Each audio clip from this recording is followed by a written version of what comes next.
This is your ultimate stop for everything sports. The Golden State Media Concepts Sports Podcast. Should I say more? From the NFL, MLB, the NBA to MMA, it's all in here. The Golden State Media Concepts Sports Podcast. Listen now.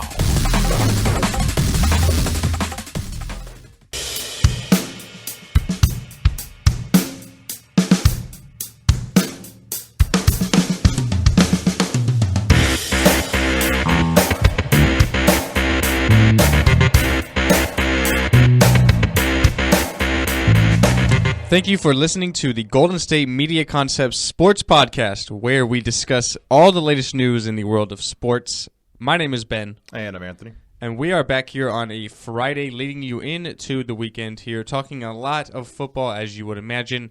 NFL, college, going to talk a little basketball, some baseball. We have the Cubs World Series parade going on about an hour from now in Chicago. So I know there will be some fireworks going on there. We had some arrests, unfortunately, Wednesday night after they had won the World Series. So hopefully the city and all the fans can keep it quiet, but we will have to wait and see. You know it's going to be pretty crazy. Oh, yeah, absolutely. That whole city of Chicago, like I figured if you were the cops, you're basically just going to, have some kind of presence, but basically just like, okay, let this whole thing go, because there was so many people that was just going to go lose their minds that night. Yeah, it's going to be pretty crazy out there in Chicago today. So hopefully if you are in the area, be safe. Maybe as much as you might want to be there, maybe just avoid that area because you don't want to take any chances of getting hurt, getting arrested, getting caught up in some nonsense. So maybe we'll have to wait and see. But anyways, let's lead on with the show here, talking Thursday Night Football, a recap of last night's NFC South battle between the Atlanta Falcons and the Tampa Bay Buccaneers. The Atlanta Falcons win this game 43-28. The score might be a 15-point difference, but it was really not that close at all. The Falcons were up 40-14 at one point. Tampa Bay kind of gets a couple of garbage time touchdowns late in the fourth quarter to make it closer than what it may appear. Matt Ryan absolutely torches the Tampa Bay defense with 344 yards and 4 touchdowns. Julio Jones, 111 yards and 1 touchdown as well. It's Tampa Bay defense within the last 2 weeks, between Oakland and Atlanta now, has given up 1,087 yards. Just absolutely getting lit up. Yeah, that's no good.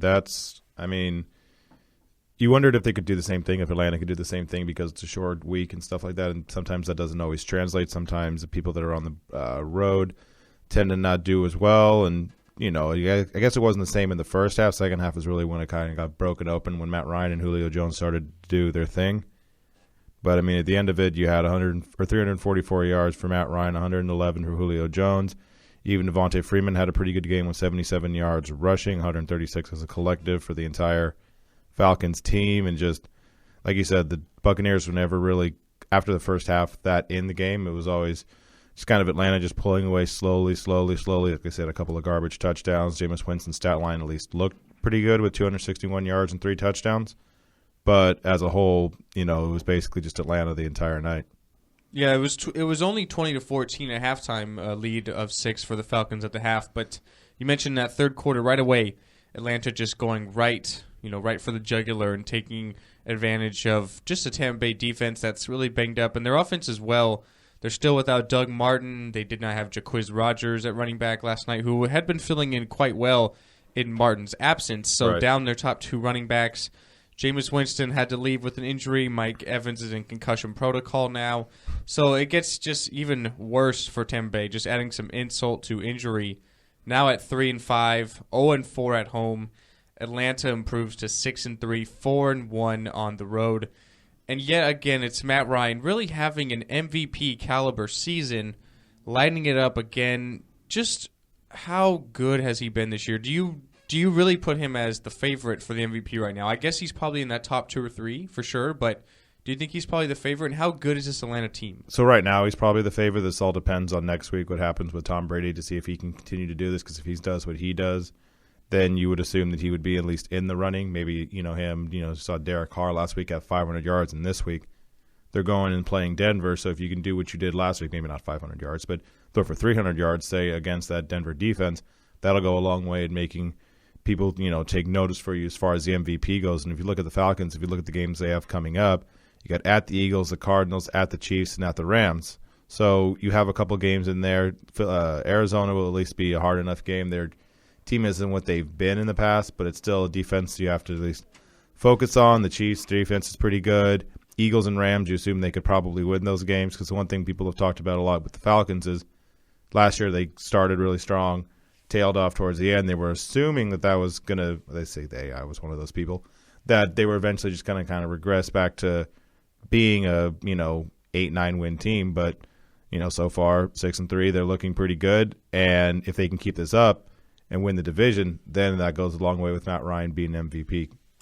I definitely agree. I think he's definitely having one of the best seasons in quarterback position. I think you have to still look at Brady, even though he was suspended 4 games. You mentioned Derek Carr. Mm-hmm. I think we'll really see exactly what Oakland is made of this weekend against the Broncos in primetime Sunday night. So I can't remember the last time I saw the Raiders on primetime Sunday night. So, but it's definitely going to be a really important game. And Matt Ryan and Atlanta, when I look at their team overall, just the NFC in general, I think the NFC is so wide open. Right. Obviously, you have Dallas in first place with the 1 loss, which I don't think any of us thought of. Minnesota has a lot of glaring needs on offense. Their offensive line is just absolutely atrocious. I think it's only a matter of time before Bradford gets hurt, which would probably end their season in my eyes. But with their defense, they're going to keep them in games. Seattle's okay. Atlanta's okay. Green Bay's okay. I don't think there's really any clear-cut favorite in the NFC. And I think that really bodes well for the Falcons, because it's almost like you can just throw every playoff team in a hat and pick it out like, oh, okay, Atlanta's winning. Oh, okay, Seattle's winning. Oh, Dallas wins. So, I mean, I think with that being so open, that bodes well for Atlanta, because I don't think there's any clear-cut favorite that they even have a shot. You mentioned last year started well and fell off. This year started well, kind of lost a couple of games in a row, but now they're on a 2-game winning streak. So I think they're going to stick around. I think their offense is probably one of the best and most balanced in the league. They're doing all this without Tevin Coleman, who's been just as good of a running back as Devontae Freeman has this year. So you get him back. You still have a bona fide stud in Julio Jones, who's playing the best wide receiver position this season. I think Antonio Brown's still better, but he's not playing as good as Julio Jones is right now with a backup quarterback. Mm-hmm. So I think Atlanta are in there for the long haul. I really do. I think they're in there for the long haul right now, and the one thing the Falcons have going for them is the division as a whole stinks. Carolina isn't what they were last year. New Orleans is 3-4, and they're second in the division. But I mean, assuming that they lose this week, actually they won't lose this week. They have the Niners. They're going to win this week. So assuming they win this week, now all of a sudden you get up to 4-4. That's the best they could do. You got Tampa Bay at 3-5. So they're probably assuming they don't just kind of tailspin. You assume the Falcons are going to win that division and be a top probably 4 team in the NFC. Like you said, their offense is really good. Their defense, not so much, giving up a lot of points all the time. 28 to the Raiders, 32 to the Saints, 33 to the Panthers, 33 to the Chargers, 32 to the Packers. Their defense has been spotty, but their offense kind of makes up for it. So at least for the regular season, they'll probably be a good team. Then you get to the playoffs, and that's a totally different animal. The only team that I would say, because you say the NFC is just kind of a flip a coin kind of thing, assuming that either Dak Prescott can keep doing what he's doing, or if they go to Romo and Romo can stay healthy, that team, at least offensively, is really good. Talked about MVP. Let's say Ezekiel Elliott gets 100-plus yards. He's on pace, for somewhere around 1,900 yards as a whole. And if you can do that as a rookie, I understand that line is, one of the best in the NFL, but that's going to get you some MVP looks too. And I think as well as Prescott, what he's doing, he's not the guy that's going for 4,000, 5,000 yards, but he's doing what he has and doing what he can to win games, and that's what's really important. Right. I think you touched on the defense for Atlanta. I think that's going to be their one downfall if they somehow stumble in the playoffs. It's because, they're scoring 40 points every week, but they're giving up 30. Can the Falcons win a 26-20 game? I really don't think so. Yeah. So if they go against a team like I'll say Seattle, who have a great defense, if they go against a Seattle where their offense kind of struggles, can their defense keep them in games? I think that's going to be the question and what we have to look at come playoff time if they're there, because I think the offense is going to generate points, but if the defense can't stop anybody, the offense will maybe run into a good defense, kind of have an off day or something, and that'll really be what will hurt them. So we'll have to wait and see how Atlanta does. But they're definitely in a good position. The NFC South is pretty bad. I realize New Orleans is still there, but with how bad the Falcons defense is, that's absolutely nothing compared to the Saints. So, a game on paper they should win this Sunday against the San Francisco 49ers, but I mean, who knows? We have seen crazier things. I don't think any of us thought the Saints would beat Seattle last week. So it's the NFL. It's kind of an ugly league right now. We have a lot of teams that are kind of just middle of the pack, it seems like, and only a couple really good elite teams. So I guess that makes for good games, but at the same time bad games because you don't really know what to expect. Yeah. But anyways, let's look at the rest of the games here in Week 9 of the National Football League. A lot of great games here. Obviously, I think Dallas and the Browns are going to be just the marquee matchup of the weekend, right? Yeah. So I'm looking at all these games, right? I'm trying to think of what would be the game that, no matter what your fandom is, right? Me being a fan of the Miami Dolphins, you being a fan of the Green Bay Packers, what exactly is that game that just kind of, we saw with baseball, universally Cubs, everybody loves Cubs. No matter if you're a Cubs fan, everyone loves watching the Cubs. And the only one that I can see throughout everything that, casual, not whatever fan, if you would actually want to watch the game, maybe you want to do the Steelers because I think Big Ben is back for that game. I think he's officially coming back because he's kind of Frankenstein and just comes back from injuries left and right, doesn't matter. You also get the Denver Broncos, Raiders on Sunday Night Football for the first time in probably a decade. Some of these games are really, exciting. Some of them, not so much. Maybe you don't care as much about the Jaguars and Chiefs. Jaguars have kind of made you sad throughout the whole year. They're not the team that you'd hope they would be.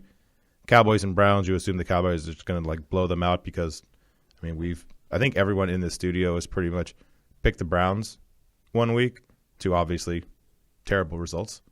So since week 1, I picked them over Philly, and I learned my lesson that then and there that I will not pick the Browns the rest of the season. I picked them against Cincinnati. That went south. And obviously, even last week against the Jets, they were up 20-7 at halftime, but yet they still find a way to lose the game. It's just like, man. So obviously the Cowboys are my lock of the week. Yeah. Regardless of if the Browns would have won last week or not, the Cowboys were my lock of the week. We definitely have to look at the Sunday night matchup. It's the best matchup of the weekend in my eyes. We have the 6-2 Denver Broncos going into the Oakland Coliseum to take on the 6-2 Oakland Raiders. Sunday night, primetime. You and I both touched on it. The Raiders have not been relevant ever since the 2002 Super Bowl when they got blown out by Tampa. Right. But since then, now this year, they kind of made some strides, turning it around 6-2. Derek Carr absolutely lighting it up, 2,321 yards and 17 touchdowns. I think this week we will really see what the Raiders are made of. We all know about their offense, how good and legit it is. But the problem is their defense hasn't really developed as most people would have thought this year. So now you have Denver, obviously an exceptional defense, and the offense is kind of just middle of the pack, mediocre. So I really like Denver in this game. I think Oakland's a good team. I think they're probably a playoff team, but I'm not really sold on their defense yet, and we'll really see what this offense is made of. I think it's legit, but we have a young quarterback taking on an exceptional defense. I'll give the edge to the defense in that eyes. I think the one thing the Raiders have that could benefit them is their offensive line. Derek Carr has only been sacked 9 times this year, which is the least in the league.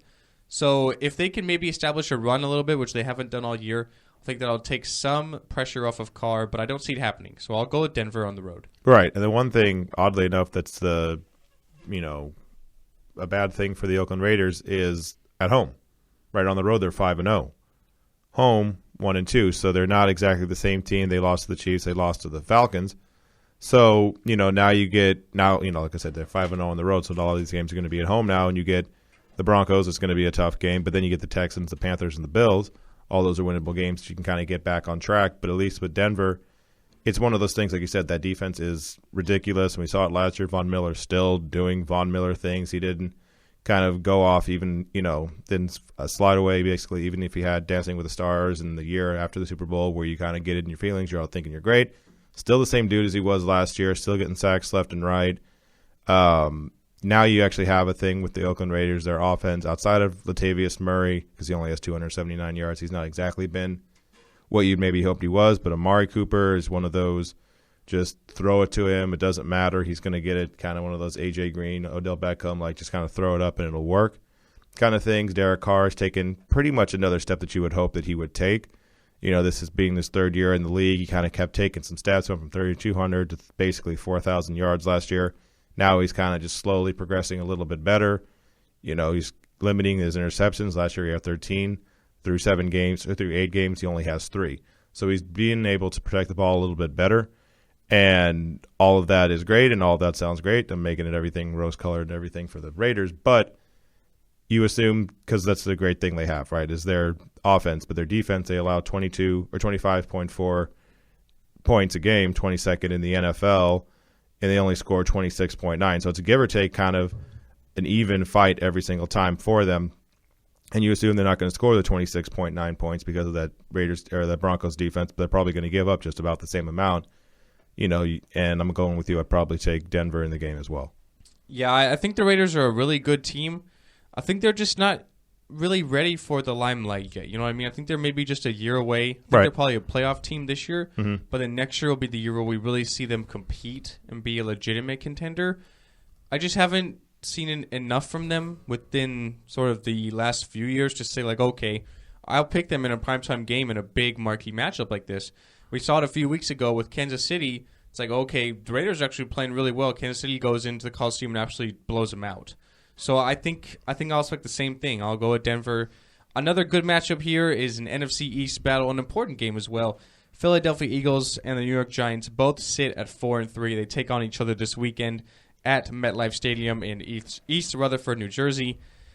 This is going to be my upset of the week. I like Philly on the road. I realize the Giants are coming off of a bye week, which I always like. A little rested.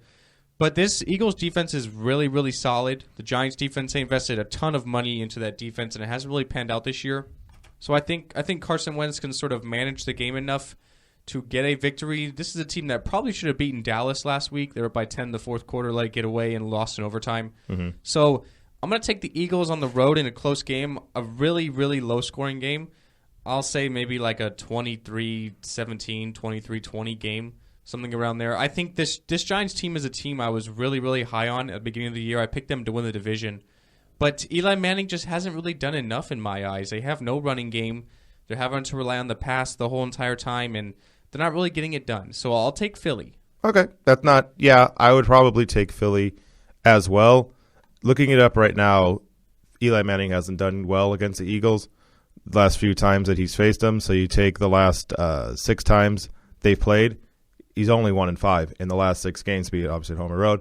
Struggles against the Eagles, division rival, and it's one of those things where Eli Manning is always due for one of those kind of stinker games. Eli will have some great weeks back to forth, and then all of a sudden he'll just throw 4 interceptions for no real reason. We haven't really seen that game from him this year. He's been semi-consistent, right? 2,000 yards basically, 8 touchdowns, 6 interceptions. He's been okay.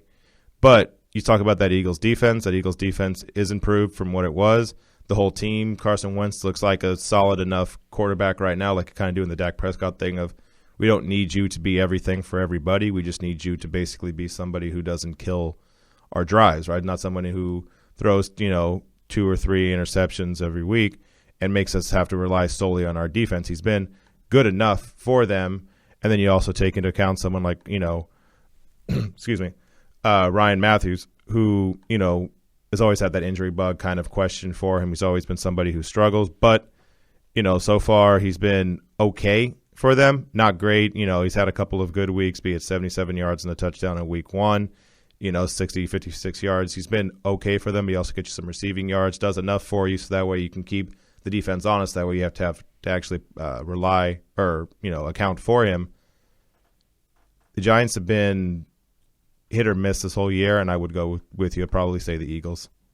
A game that I think could be quite interesting for some different storylines. You look at the game on paper, a 2-5 team and a 3-4 team doesn't really catch your attention, but the Panthers going on the road to face the Rams. Yeah. You look at the Panthers this past week, talks about Cam Newton getting hit way too much, not getting roughing the passer calls, not getting treated like a quarterback. We saw that in week 1 when they played Denver. Last week, the officiating crew absolutely misses a blatant roughing the passer, low hit penalty where Newton got really just his legs taken out of him, had to meet with Goodell this week. Talk to the Rams, Jeff Fisher, a lot of the players talking about how he's overreacting. He's not really caring about the game going on, just about his safety and everything. talking about if the game's not safe anymore, then why are you playing it and everything. So I think this has some interesting storylines. I think the Panthers are a shoo-in to win this game. I realize Cam is going to be pretty upset about some of the things Fisher and his players are saying about him and how the sort of handling got treated with Cam Newton not getting so many calls and everything. So I think the Panthers are going to go on the road to L.A. and absolutely kill the Rams because kind of like the Brady mode. Like, Brady's so upset he's tearing it up. Same thing with Newton. I think Newton is really upset. I love the Panthers this week. And a big win last week against the Arizona Cardinals when they were absolutely blowing them out, and then they had to come back at the end. But so I'll take Carolina. I think this is a huge, huge game for them. They know it. And Cam Newton's upset. He's angry, and I think he's going to tear it up. Why do we always yell at Cam Newton? Like, why? Like, why is everything always like we're mad at Cam Newton about something? Like, he says he feels unsafe.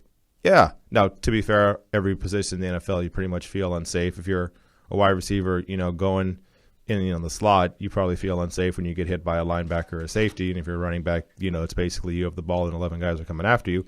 But, yeah, you probably feel unsafe because, yeah, he's a running quarterback. He's got almost 200 yards rushing. But, there's been cases. We saw week 1. He basically got concussed, and everyone was like, okay, now we need to, look at this.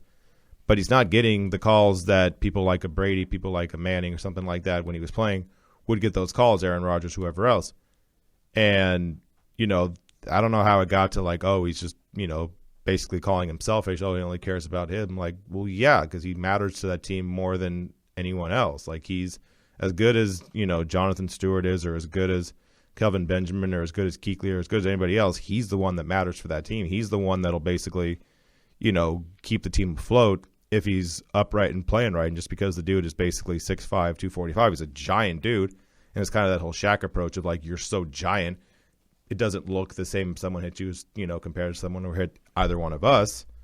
But yeah, it's just kind of a weird thing. I'm with you with the Panthers, kind of that whole motivation. Let's get back to basically, what we were last year, or at least find some semblance of it. Obviously, they're not going to probably make the playoffs because the team as a whole has been struggling mightily this year. They're, like I said, 2-5. So basically, they have to either win out or lose one game to be in the conversation of playoffs. But yeah, I'll go with the Panthers this week. I think with Cam, it has to do with a couple of things. I think one, he's a quarterback, so obviously you look at him as the leader of the team. He's the defending MVP, and I would think a lot of it has to do with how he's been kind of viewed by the media, because he's kind of like that guy who, if he wins, everything's great. When he loses, everything is absolutely horrendous, and he doesn't want to be around anybody. So I think with him being so scrutinized, with him being the quarterback, I think he gets looked at that way, sort of unfairly sometimes. I can understand if you lose, it must be hard to sort of go up on a podium and to have to handle all these questions and everything, but it's part of the job. So you got to kind of just suck it up and do it. But I think that's kind of where it all comes from. I get that, but who also is really kind of cranky and curmudgeon if they lose? Aaron Rodgers. Same thing. Like, when he loses, he's kind of the same, like, kind of snarky guy or whatever, but he's got a ring, so we all love him. And you talk about, this season with the Panthers, they're 4th in points, right? 27.3. They're just giving up 28 points, which is not his fault.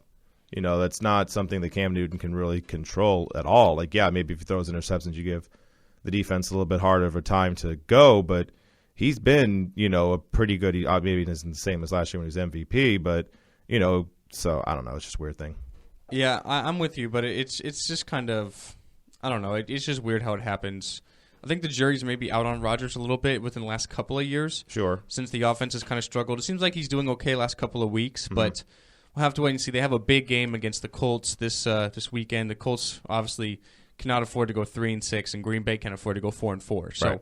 One of these two teams is obviously going to win unless we have a tie, which we've had the last couple of weeks. So, I mean, anything is possible. I mean, we could have a tie in any time now. 3 weeks in a row would be quite astonishing. But we'll take our first break at the Golden State Media Concepts Sports Podcast. Coming out of the break, we're going to be talking some basketball. We had a meeting last night between the Oklahoma City Thunder and the Golden State Warriors out at Oracle Arena in Oakland.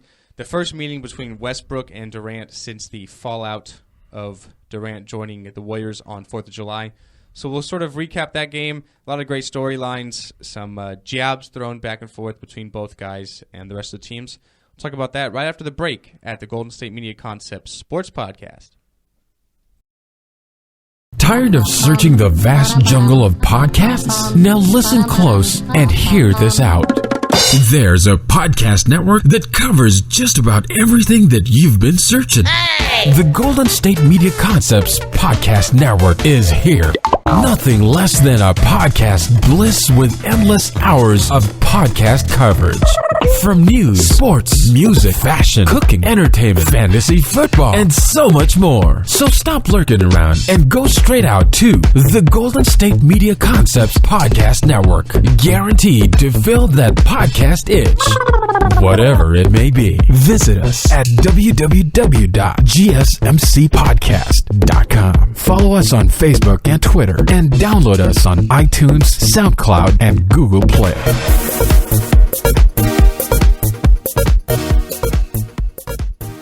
We are back here at the Golden State Media Concepts Sports Podcast. Going to be talking some basketball.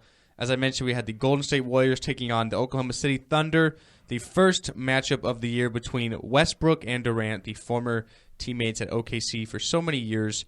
The Golden State Warriors defeat the Oklahoma City Thunder to hand them their first loss of the season, 122-96. Kevin Durant absolutely torches his former team with 39 points. He had 29 at halftime.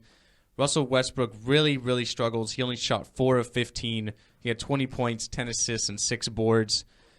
Did you see Westbrook's sort of outfit, if you want to call it, going into the game? Yes. So Westbrook is... We all know Russell Westbrook wears some pretty interesting outfits leading up to games and press conferences. I'll just leave it at there. But, right. So he goes into the arena wearing just like a white tee, a hat backwards, pants... But he has on an official photographer's vest, absolutely throwing shade at KD for his sort of, I don't know if you want to call it a hobby or his sort of thing he likes to do where he is like a photographer at sporting events on the side, absolutely throwing shade at KD. Yeah, when I first saw it, I thought he was making fun of the SI photo shoot that he did. The thing. Yeah, when I first saw it, I was kind of confused, but then once I realized and read some things, I read into it more, and I was like, oh, okay, gotcha. Yeah, it's more of a direct shot because obviously, he loves photography, and obviously Westbrook knows I played with him for 8 years. Yeah, Westbrook, very subtly or not so subtly, just throwing shots at him. And then Durant basically was like, okay, that's nice. And basically the Warriors knew from the start, it's just like, okay, that's fine. We're just going to give it to Durant because you combine Curry and Thompson. They had 39 points combined. He had 39 points himself, and Kevin Durant, 7 of 11 from 3. And I watched the first half and a decent amount of the second half. The first half, it was basically just like, okay, give it to Durant for 3. And he made, like I said, 7 of 11. He missed 2, I believe, in the first half. One of them was just one of those key check threes that was from 35 feet where it was just like, all right, I made all these in a row. Let's just try this, and it didn't work. He was on fire. He had a game that he had one block, but the one block he had, I believe, was on Russell Westbrook. Westbrook had one on him as well. It was one of those things of oh no, this is just another game that we're playing. This is 1 of 82. No.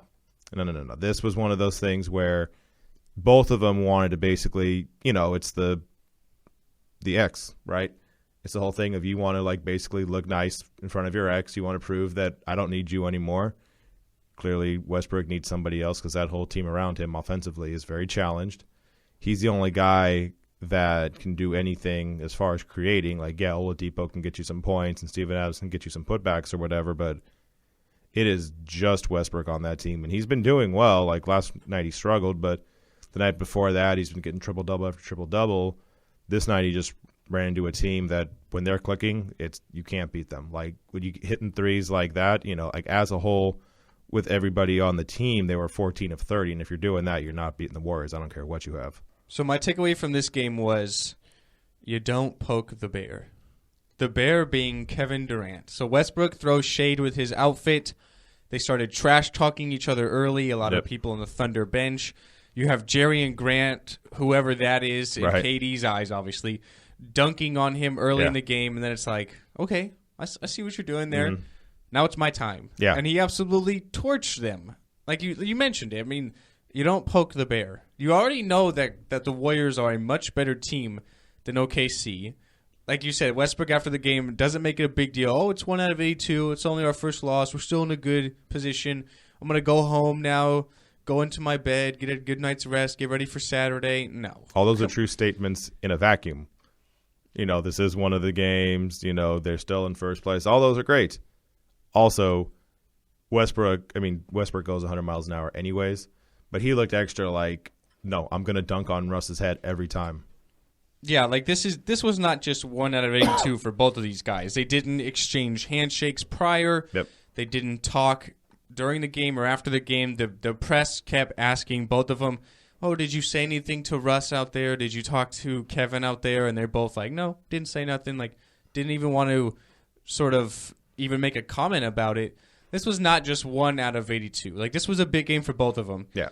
And I think it's going to be a lot more interesting when KD goes back to Oklahoma City. This Right. game was obviously at the Warriors' backyard at Oracle Arena. So you have the home crowd in front of you, which makes it a lot easier. You know that as soon as he goes back to OKC for that first meeting, it's going to be like that same thing with LeBron when he went back to Cleveland. Just Right. going to get booed like absolutely crazy.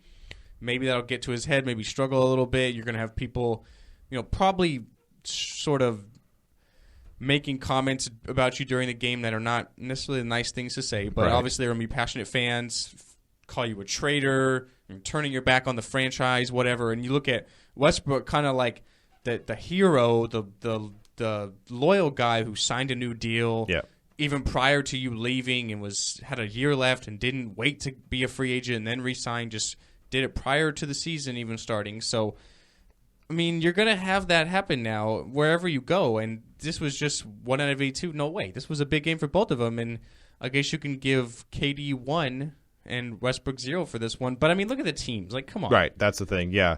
And you talked about, like, it's just the weirdest thing to me. Like, I never really understood that. Like, so in 2010, right, like, I was kind of with everybody else where we, like, all decided we wanted to take our pitchforks out and yell at LeBron for leaving Cleveland and all that stuff like that. And then I was like, why did I care so much that he left? And now we're doing it with Kevin Durant, where he just basically decided, like, yeah, I don't want to play in Oklahoma City. Let's go have fun. Let's go play in, Golden State. And now, and don't get me wrong, Westbrook is probably my favorite player in the NBA. I love him so much. He just is a maniac that seems borderline sociopathic when he plays. But now he's the lovable guy. Somehow. We made him lovable, which is great. It's fantastic. I think it's because it's that hero look. Well, it's because he stayed. Exactly, Like, that's what I mean. That's the only reason why we love him, because we love Durant when he basically signed his deal and announced it on Twitter. When LeBron did his thing in 2010, we loved Durant then. He goes, oh, you're the humble guy. You want to stay in Oklahoma City. And then as soon as he leaves, now all of a sudden he's just like he's the villain now. Right. It's just like a weird – but it's not just the villain. Like, I get you not liking that's fine. We go like extra with our anger. We are so just angry and yelling and venom and everything else. But now, and you talk about the game being an oracle and Durant having a good game, Curry having a pretty good game, Thompson having a good game, everybody pretty much doing what you'd expect from him going to Oklahoma City. The only one that I would be positive is going to have a good game, because I think he doesn't care and loves to get booed more than he likes to be cheered, is Draymond Green. He's the only one that I can see like, oh, I'm going to get booed. Cool. Awesome. And he's just ready to, fight everybody or kick everyone in the junk, depending on how he feels that day. Draymond Green's kind of been the one guy who's, I wouldn't necessarily say he's been thrown to the side, because he still does a lot like other than scoring. He still had 10 rebounds last night, 5 assists, 4 blocks. Yeah. He still's a good defender, but he's been the one guy kind of thrown to the side here. Mm-hmm. He's kind of taken the most dent in his production. He only had 9 points last night, shot 2 of 9, only played 29 minutes. So he's been the one guy that's kind of been the outcast in my eyes. Yeah. And I wonder how that kind of will affect him. It might seem okay through 5 games, but if through 30 he's averaging 12 points a game and 10 shots, is that going to bother him? He seems like he's the one guy that it would, and he's been kind of the most vocal guy. He even threw some shade at LeBron and Cleveland the other night. Like, man, 3-1 sucks. Like, he tweeted that after the Indians lost to the Cubs on Wednesday. So he's been the one guy that's obviously not afraid to put himself out there. Yeah. Oh, no, he's never been shy about speaking his mind, yeah. But, I think if anything, we'll have to wait and see. 4-1 now are the Warriors. That one loss on opening night to the Spurs. They've really put that behind them and played some pretty good basketball as of late. Right. Obviously, you have 2 of the top 3 players in the league. You have Klay Thompson, who's probably top 15, I'd say, and Draymond, who contributes a lot, like other than scoring. So I mean, it's still an absolutely nasty team. And some other stuff in the NBA last night. We had the Cavs beat the Boston Celtics 128-122. The Cavaliers improved to 5-0. LeBron James had 30 points, 12 assists, and 7 rebounds. Kevin Love had 26 points. Kyrie had 23 points. The last time a LeBron James-led team was 5-0 was the 2011-2012 Miami Heat season, where they actually won the NBA championship. So we'll have to wait and see, but everything's looking like we're looking at Cleveland and Golden State for the third year in a row, honestly. Right. Yeah, James is – I wouldn't put it past him trying to get an MVP this year because he's going 22, 10, and 9 so far is what he's averaging. And I can see him basically wanting to get like one more MVP. Like, he doesn't have to do a lot because obviously he's going to get support from Kyrie and Kevin Love. And Kevin Love's actually looking like Kevin Love now. But LeBron James maybe wants to get that 5th MVP to kind of be up there. Not that he's not already, but, you know, with Kareem and Michael having those 5 MVPs, trying to get another trophy to get to 4 to surpass people like Larry Bird, trying to basically just get those kind of statistical, you know, things to where it's just kind of like you are up there with the greats. And it doesn't look like he's trying that much. I mean, I guess, you know, you've been in the league as long as he has. You don't you kind of have this kind of muscle memory at this point of what you have to do. But he's still, if not the best player in the NBA, top 3 or 4. You know, I still think he's the best player. He might not put up the most points, but I think anytime LeBron James wants to score the ball, he can because it's just his physical presence. He's bigger than everyone. He's just as fast as everybody. He's built like a truck. I mean, the guy's absolutely incredible, even at 31 now. So, but we'll take our last break at the Golden State Media Concepts Sports Podcast. After the break, we're going to end the show with college football news. We had a couple of games last night featuring ranked teams, and also we'll preview a lot of the matchups that are really important here tomorrow for Saturday night, Saturday during the day. As we now have the college football playoff rankings out, some of these teams obviously know where they are sitting with the committee and what they need to do to sort of build their way up the rankings. So really important games, and we'll take our last break right here at the Golden State Media Concepts Sports Podcast.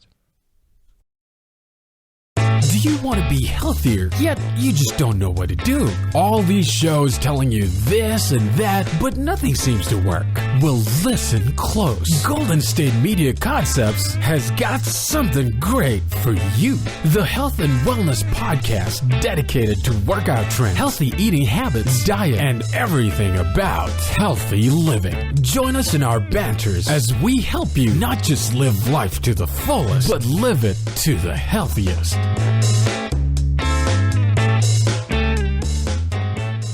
Welcome back into the Golden State Media Concepts Sports Podcast. Going to be talking some college football. But first, did you see this story last night? Okay, so Anthony Rizzo, who got the right, he has the ball. out. Mm-hmm. He has the ball. That ball is being valued as high as $3 million. Right. Makes sense. Seriously, why would anybody ever... I could grab any baseball and say, "Oh, this is the ball that Anthony Rizzo caught." I mean, yes, you could do that. I mean, it probably says like World Series on it. There's probably maybe a little bit difference where you couldn't just have a normal ball; you might catch it as a game. Sure, but still, like seriously, $3 million. You don't think the ball, after 108 years of Chicago not winning anything valuable, like that ball's not going to be super valuable? Like, this isn't the Kansas City Royals winning last year or the Giants or the Yankees even, right? When the Yankees won, you know, after a long time in 1996 when it had been, at that point, probably like 20 years since they won. This isn't like a small gap in time. This is 108 years. People died. Like, this is like super, super important to the city of Chicago. I mean, I get it, but how can you really differentiate what ball that is? I mean, I'm assuming there's some kind of like writing on it or some like maybe indent if he in signs there. It or something. There's something in there that makes it like not just a baseball, like there's some like indent, some brand in there or something like that, just like burned in or something in there was just like, oh, okay, no, that's the ball. And I'm not sure what Rizzo's going to do with it. I'm sure if he gets rid of it or somehow it gets out there, I know someone's going to buy it. There's got to be some baseball collector or memorabilia guy, sports guy out there that's going to pay some ridiculous amount to buy this. We've seen even crazier things before, so I mean, wouldn't be surprised. But I just saw that story and I was like, geez. I figured they would have just given it to wherever the Baseball Hall of Fame is. I want to say Cooperstown. Yeah. I don't know. Maybe that'll be the case. Maybe he'll want to keep it for, you know, you may not even get there again. So. I think he had like the game from the NLCS too. He kept that ball too because they did the thing where they threw him too. So he hypothetically has both the NLCS winning ball and the World Series winning ball. Like, he just has this thing where it's like, nope, I'm pocketing this. Cool, this is mine now. He did it instantly too. As soon as he caught it, he was like, "Oh, back pocket!" Like, he didn't even heady play, take a chance. Heady play, like, because normally you see these guys like throw their gloves in the air and start flying around and jumping around and everything. He's like, "Okay, back pocket. Now I'm gonna start celebrating." Right. So I don't know. Maybe he has some ideas for it. I'm sure he does.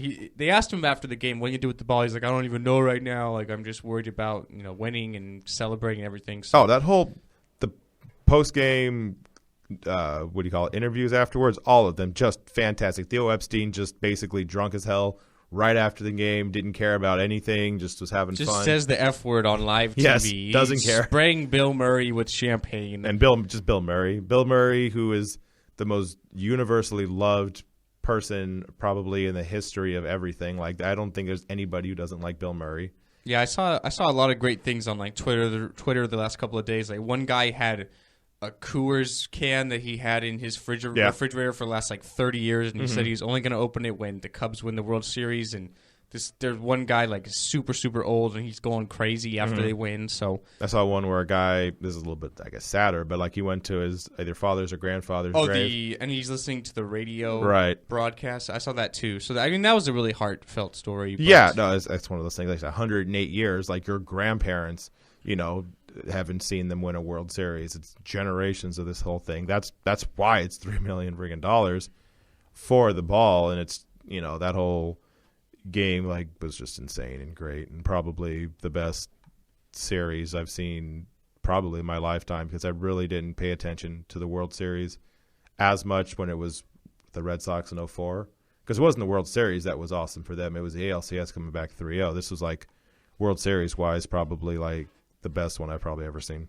Yeah, it'll definitely be remembered for both teams with their streaks of not winning. So, and the Cubs even longer and more popular of a team. So it'll be a great series. It was a great series. I mean, and now you can get we'll Steve have to wait and Bartman. see if they can even do it again next year. They're both young teams. The Cubs are already favored to repeat. Oh yeah, so because that whole team, because Schwarber's actually going to play now in the regular season because he didn't really last year, and you get Theo basically able to tweak with the team a little bit. You get Steve Bartman, who's finally doesn't have to be persona non grata in Chicago. He can actually go to a game. I thought they should have invited him to the parade. No, They're not going to, but I would have been the parade maybe. I would have been like, okay, now that you've won it, like, give this guy a break. But they aren't going to do it. But I would have been like, you should invite Bartman to the parade. Yeah, I thought you were talking about invite him to a game. I'm like, no. Maybe now you can. Oh, now you have can. Him sit, and how crazy would be like, okay, you're going to sit in that seat. Oh yeah, you got to sit back in that seat. Yeah, 100%. No, full garb, full headphones. Those like 1995, like headphones. Dollar Tree headphones. Yes, 100%. Just go back full. Like, I understand he went through hell, and Moises Alou basically had no shame and basically like pointing him out. And since then, he basically hasn't apologized for it. But yeah, no, if I'm Bart, he can finally show his face. He can't, because that's what they did with what's his name in Boston, the dude who went through his legs. Buckner. Drawing a blank. Bill Buckner. Oh, yeah. Okay. They did the same thing with Buckner, right? They took him back after everything that happened with him, and he was actually a good player that played for a couple of teams. They finally brought him back after they won the World Series and trotted about, and everyone cheered for him. Everyone was happy and everything. Now he can get on with his life. And Bartman, now you bring him out there. Hey, Steve Bartman, remember him? Please don't throw things at him. And now everything's fine.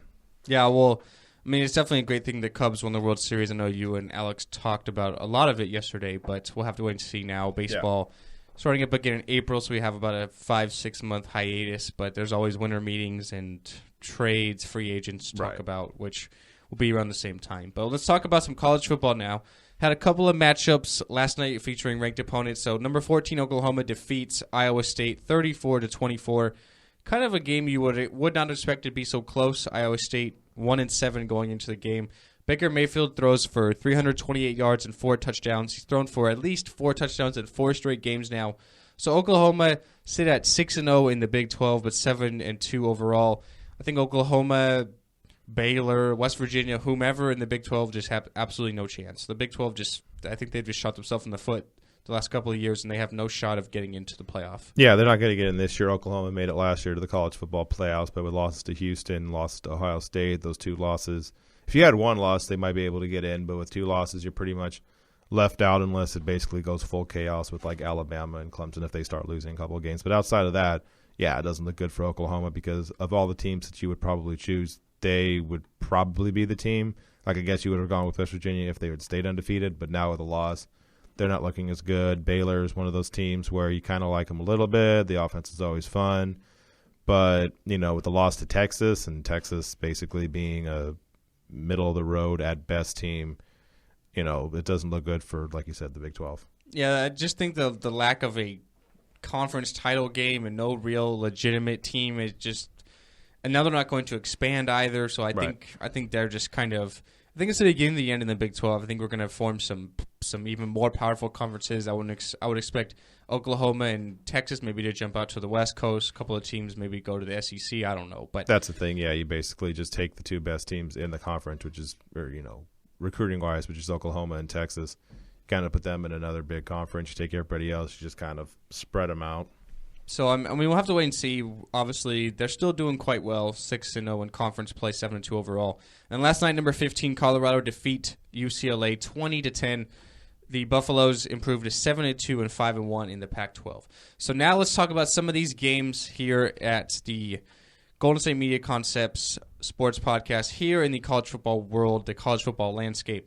The big one everyone's looking at, there's a couple of them, but number 1, Alabama going to Death Valley Tiger Stadium to take on the number 13 ranked LSU Tigers, who were 3-0 under interim coach Ed Orgeron.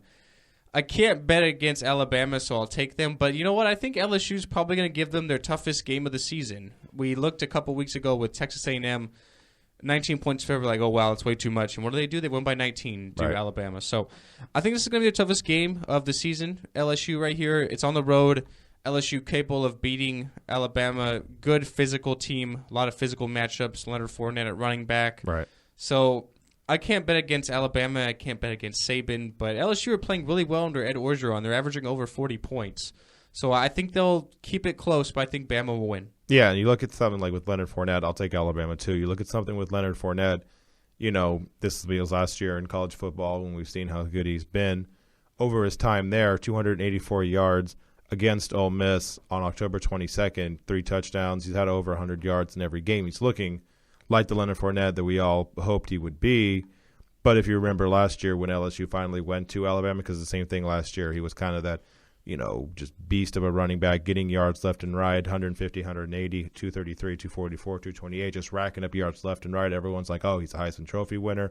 We need to just stop this right now. Then he goes to Alabama and he gets only 31 yards rushing. So they were able to stop him because Nick Saban's basically college football Bill Belichick, where it's just basically like, oh, you're really good at one thing? Fantastic. I'm taking that away. You guys can beat me other ways. That's fine. But, like, this one thing that you're really good at, no, we're done with that. And that's the only game that he didn't have at least 90 yards rushing because next week he followed up with 91 against Arkansas. But that was basically the game that basically, tore away his Heisman Trophy candidacy. And now you get Alabama, who's Alabama doing what they're doing, undefeated. The last 5, basically since Ole Miss, they've won every game decidedly, 48-0, 34-6, 49-30, 49-10, 33-14, all of them by double digits, all of them running away from the teams. LSU's the only one they really have to worry about until the Iron Bowl when they face Auburn at the end of the year. You got Tennessee, Chattanooga, and Mississippi State after this. It's at LSU, so that may be a little bit of a weird thing, and it's at night. 5 o'clock here. Would it be like 7 o'clock? Yeah, 7 o'clock probably over in. I think they're East zone. So it would be East. Okay, so 8 over there.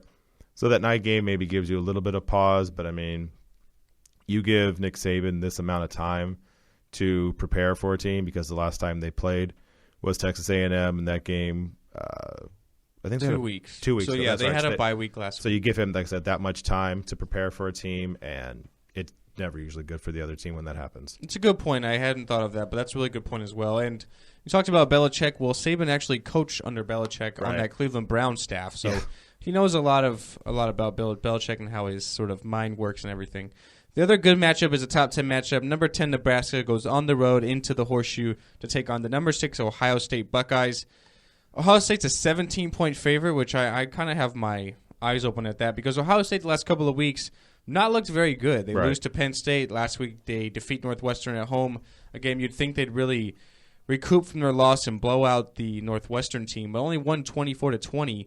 Ohio State's a team right now, I don't really think they have like a true identity. They look like a team that you'd imagine within the first couple of weeks of the season, still trying to find their groove on offense. Mm-hmm. I realize they're still young and inexperienced. This team only returned 6 starters in general out of 22. So they're 8 games in now. They should have found who they are by now, but they really haven't.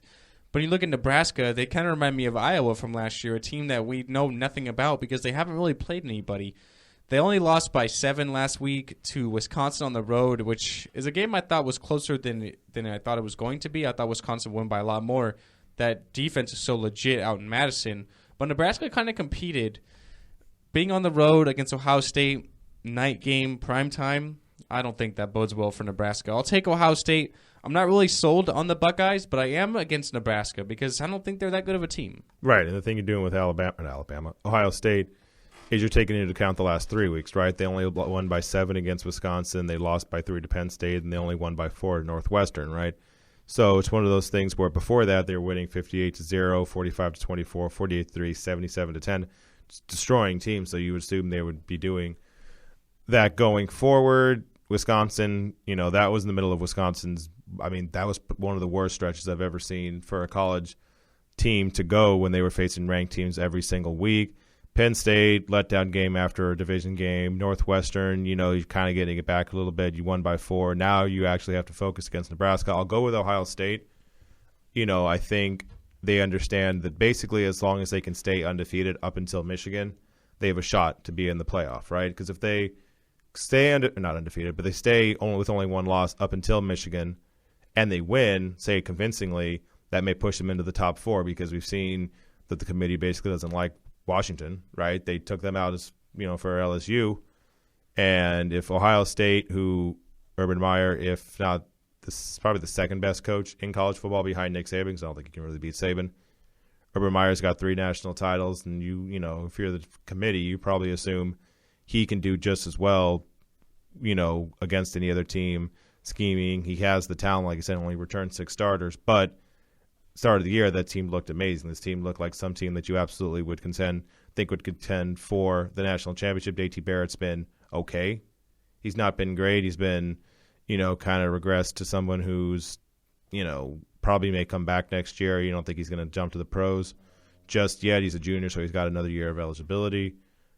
Ohio State, this is going to be the one game where they just have to get through because after that it's no ranked opponents until Michigan. So I'm going with Ohio State as well. I think that Michigan game at the end of the year is going to be really, really important. As it stands right now, I absolutely love Michigan. I think they will beat Ohio State pretty easily. If you would have asked me maybe 4 weeks ago, I would have went the other way. Right. But Ohio State they just don't seem like a team that's really organized right now. I think that could hurt them when they play a team like Michigan, who are so solid on both sides of the ball. But that'll be a couple weeks from now. There's no other real solid matchup between ranked opponents. I mean, right. Florida versus Arkansas could be an interesting game. You have Oklahoma State, who are ranked again after their win last week. They're facing Kansas State on the road. That could be an interesting game.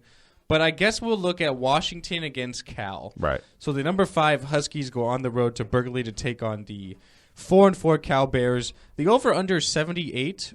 I think Washington might be able to score that by themselves. Yeah. You're definitely got the arrow pointing up. I would agree with you. I mean, 78 is a lot. If you average it out, they're looking at both teams to score 39. Right. I mean, Washington will definitely score 39 in my eyes because Cal's defense is just absolutely atrocious. Yeah, Cal, yeah. But this could be, I'm not going to say a trap game, but a game that Washington maybe overlooks. Obviously, they're going to be upset with not being in the top 4 in the first college football playoff rankings. So they're going to be upset. They're going to want to go out and prove themselves, make a statement. They have some tough games coming up with USC and then the Apple Cup with Washington State, who are actually ranked right now. So maybe they'll overlook Cal a little bit, a team that can score with the best in the country. Davis Webb, 29 touchdowns throwing so far through 8 games. I'll take Washington, and I think they're going to score 70. But this could be a game where maybe early Cal maybe competes because Washington kind of overlooks them. I don't know. Right. So you look at Cal. Cal stinks. Well, they don't stink, but they stink. They stink. Their defense stinks. Their defense, that's right. Their defense stinks, right? 41.3 points is what they score, which is 14th in the nation. That looks nice. They give up 41.8 points, which is literally why they're 4-4. Like, they're just the same team, offense, defense. They give up a lot. They score a lot. And over on Washington's side, 46 points won. So they actually score more than Cal does. but instead of giving up 41 points, almost 42 points, they only gave up 15.8, which is 7th in the nation, right? And some of that helps when you're beating, Portland State 41-3, when you're scoring 77 points against Oregon, you're beating them 70-21, when you're winning 44-6 at Stanford, beating Rutgers 48-13, you're blowing teams out, which sometimes that comes back to haunt you because you're scoring so many points. They're just kind of scoring those garbage time touchdowns. But, yeah, you would assume Washington with just anger that they have. Chris Peterson, we saw what he did over at Boise State. He is the king of no one believes in this teams, right? Boise State was always that team when they were trying to get into the BCS title game. Now you get Jake Browning, who, if Lamar Jackson didn't exist, would probably be a Heisman Trophy winner.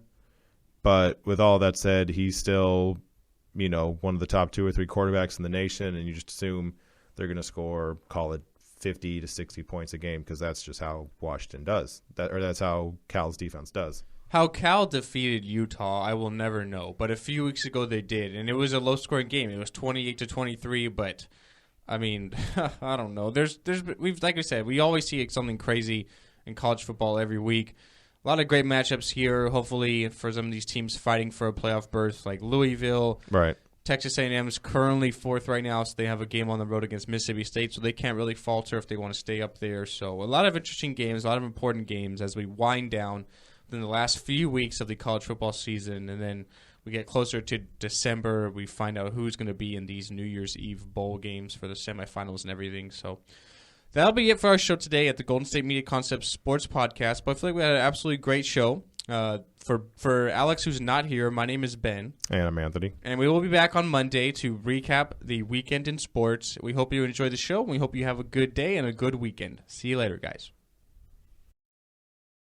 You've been listening to the Golden State Media Concepts Sports Podcast, part of the Golden State Media Concepts Podcast Network. You can find this show and others like it at www.gsmcpodcast.com. Download our podcast on iTunes, Stitcher, SoundCloud, and Google Play. Just type in GSMC to find all the shows from the Golden State Media Concepts Podcast Network, from movies to music, from sports to entertainment, and even weird news. You can also follow us on Twitter and on Facebook. Thank you, and we hope you have enjoyed today's program.